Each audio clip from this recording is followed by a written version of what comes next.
welcome to our channel. In this video, we invite you to immerse yourself in the enchanting and poignant tale of the Phantom of the Opera House. Set in the heart of Paris at the illustrious Palais Garnier, this story unravels the captivating journey of Erik, the brilliant yet tormented composer who hides in the shadows, and Christine, the young and talented soprano whose voice enchants all of Paris. Discover how their extraordinary bond transforms the opera house from a place of fear and mystery into a beacon of beauty and inspiration. This epic narrative is filled with themes of love, redemption, and the transformative power of music.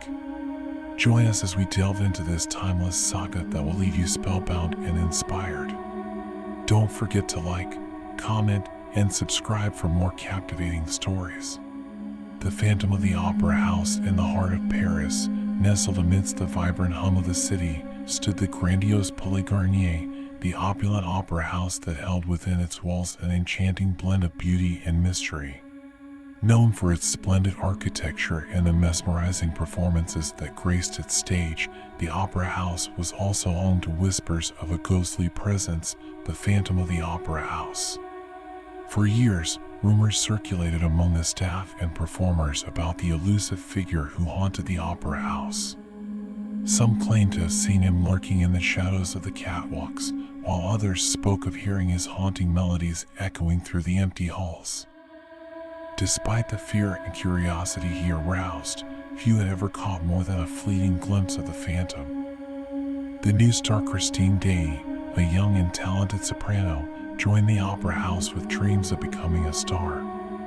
Her voice, pure and ethereal, quickly earned her admiration and envy from her peers. But it was during a particularly arduous rehearsal that she first encountered the Phantom. Exhausted and alone, Christine sat in the dimly lit rehearsal room, her voice faltering as she tried to hit the high notes. Frustration welled up within her, and she feared she might never live up to the expectations set upon her. As tears began to blur her vision, a voice, rich and soothing, filled the room. "Do not be afraid, Christine. Let your voice flow naturally." Startled, Christine looked around but saw no one. The voice, however, continued, guiding her through the difficult passages with patience and encouragement. As she sang, she felt an unseen presence, a comforting and protective force that seemed to envelop her. When the voice finally fell silent, Christine found herself singing with a newfound confidence and grace. She glanced around the room once more, hoping to catch sight of her mysterious benefactor, but there was no one there. The ghostly mentor over the next few weeks, Christine's voice blossomed under the Phantom's guidance. She would often stay late after rehearsals, waiting for the familiar voice to guide her through the challenging pieces. Though she never saw him, she felt a growing connection to her unseen mentor. Unbeknownst to Christine, the Phantom was not merely a ghost but a man named Erik, a brilliant composer and architect who had once helped design the opera house. His disfigured face had led him to live in the shadows, where he found solace in music and the opera's grandeur. He had longed for a muse, and in Christine, he had found one. One evening, after a particularly stirring rehearsal, Christine heard the Phantom's voice again, but this time it was filled with a deep melancholy. "I have watched you grow, Christine, and you have become everything I knew you could be. But the world above may not understand. Who are you?" Christine asked, her voice trembling. "Why do you hide in the shadows?" There was a long silence before the Phantom replied. "I am but a ghost, Christine. A ghost who has no place in the world of the living." The ball and the masquerade. The opera house prepared for its annual masquerade ball, a night of lavish costumes and grand performances. Christine, now a rising star, was set to sing for the esteemed guests. The anticipation and excitement were palpable as the staff decorated the grand hall with glittering chandeliers and vibrant tapestries. As the night of the ball approached, Christine received an exquisite gown and a delicate mask, both adorned with intricate designs. There was no note, but she knew it was a gift from the phantom. She wore them with pride, feeling his presence with her as she took the stage. Her performance was nothing short of magical. The audience was captivated by her voice, which seemed to soar and envelop the grand hall. As she sang, Christine could feel the phantom's gaze upon her, and she sang for him, for the mysterious figure who had nurtured her talent. After her performance, Christine wandered through the massed crowd, searching for any sign of her phantom mentor. She felt a tap on her shoulder and turned to find a tall, masked figure dressed in black. His eyes, intense and piercing, were the only visible part of his face. "Christine," he whispered, his voice unmistakable. "Is it you?" she asked, her heart racing. "Meet me in the underground lake after the ball," he replied before disappearing into the crowd. The secret beneath the underground lake beneath the opera house was a place of legend where few dared to venture. As the festivities continued above, Christine made her way through the hidden passages, guided by the memory of the phantom's voice. She arrived at the edge of the dark, still water and saw a small boat waiting. Tentatively, she stepped in, and as if by magic, the boat began to move, gliding smoothly across the lake. The air was cool and damp, filled with the faint echo of distant music. When the boat finally came to a stop, Christine found herself in a cavern illuminated by soft, golden light. In the center stood a grand piano, and beside it, the phantom, his mask partially concealing his face. His presence was both commanding and gentle, a blend of mystery and vulnerability. "Christine," he said, his voice echoing in the cavern, "you have brought beauty and light into my dark world. I wanted to show you this place, where my music and I have found refuge." Moved by his words, Christine approached him. "Thank you for everything you've done for me," she said. "But why must you hide? Why can't you share your music with the world?" Erik looked away, his eyes filled with a deep sadness. "The world does not accept those who are different, Christine. My face is a mask I cannot remove, and it is a curse that keeps me hidden." The unveiling as Christine and Erik spent more time together, she grew to understand the depths of his pain and the beauty of his soul. She saw beyond his mask, recognizing the genius and kindness that lay beneath. Their bond deepened, a connection forged through music and understanding. One evening, as they sat by the piano, Christine made a bold decision. "Erik," she said softly, "let me see your face. Let me see the real you." Erik hesitated, his hands trembling. He had never shown his face to anyone willingly, fearing rejection and scorn. But Christine's eyes were filled with compassion and trust, and he felt a glimmer of hope. With great reluctance, he removed his mask, revealing the scars that marred his face. Christine's heart ached at the sight, but she did not look away. Instead, she reached out and gently touched his cheek, her touch light and tender. "You are beautiful, Erik," she whispered. "Not because of how you look, but because of who you are." Tears filled Erik's eyes, and for the first time in many years, he felt truly seen. Christine's acceptance gave him the courage to step out of the shadows, to believe that perhaps he could find a place in the world above. The grand performance news of the Phantom's music began to spread through the opera house, though few knew the true identity of the mysterious composer. With Christine's encouragement, Erik composed a new opera, a hauntingly beautiful piece that captivated all who heard it. The night of the premiere was filled with anticipation. Christine took the stage, her voice soaring through the grand hall, bringing Erik's music to life. The audience was spellbound, moved by the depth of emotion and the sheer beauty of the performance. As the final notes faded, the audience erupted into applause, and Christine took her bow. She then turned and gestured to the wings, where Erik stood, hidden in the shadows. With a deep breath, Erik stepped onto the stage, his heart pounding. The audience fell silent, and for a moment, time seemed to stand still. Then, one by one, they began to applaud, their admiration and acceptance washing over him like a wave.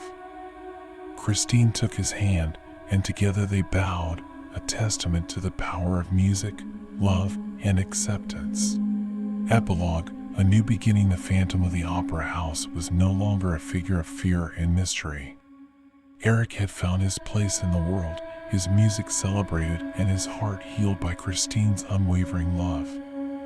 The opera house, once filled with whispers of a ghost, now echoed with the joyous sounds of creativity and collaboration. Christine and Erik continued to create beautiful music together, their bond deepening with each passing day.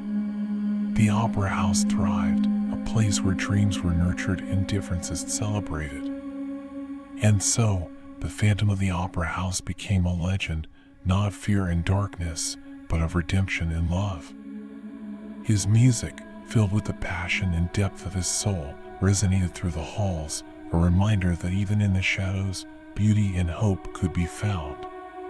In the heart of Paris, the Palais Garnier stood as a testament to their story, a story of love, acceptance, and the transformative power of music. And as long as the music played, the spirit of the Phantom would live on, inspiring generations to come. The rising star and the hidden composer Erik and Christine's partnership blossomed as they composed together, blending their talents to create operas that resonated with the audiences. The opera house, once shrouded in mystery and fear, now thrived under their influence, becoming a beacon of artistic excellence. Christine's fame grew, and with it, so did the curiosity about her enigmatic partner. The public was captivated by the story of the hidden composer, and Erik's music was celebrated across Paris and beyond. Despite his initial fears, Erik found himself stepping into the light more often, slowly gaining confidence with each performance. However, not everyone was pleased with this transformation. Among the opera house's staff and performers were those who harbored jealousy and resentment towards Christine and Erik. Chief among them was Carlotta, the former prima donna, whose spotlight had been stolen by Christine's meteoric rise. Carlotta, determined to reclaim her place, began to plot against Christine and Erik.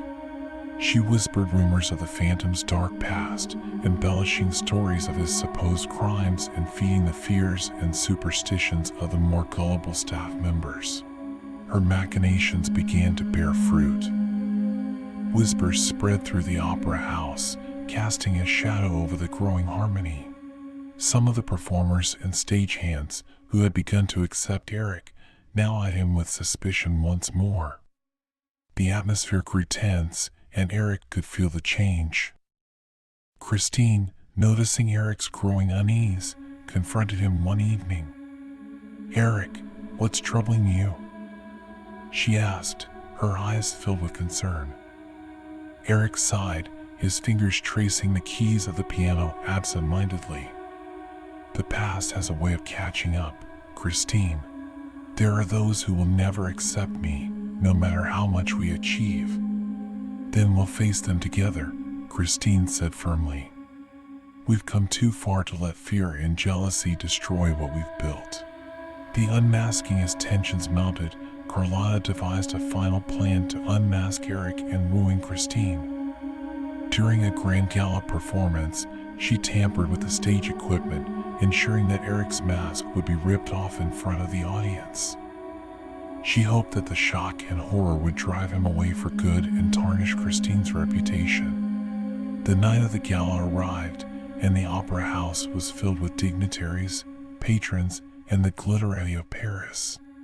The performance began smoothly, the audience enraptured by the music and the grandeur of the production. Erik, hidden in the shadows, watched with a mixture of pride and trepidation. As Christine sang her final aria, the stage machinery groaned and creaked ominously.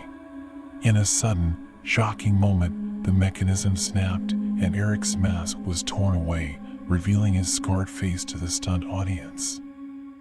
A gasp rippled through the crowd, followed by a heavy silence. Erik stood frozen, his heart pounding as he awaited the inevitable rejection. But then, something extraordinary happened. Christine stepped forward, taking Erik's hand in hers. "This is Erik," she declared, her voice steady and strong.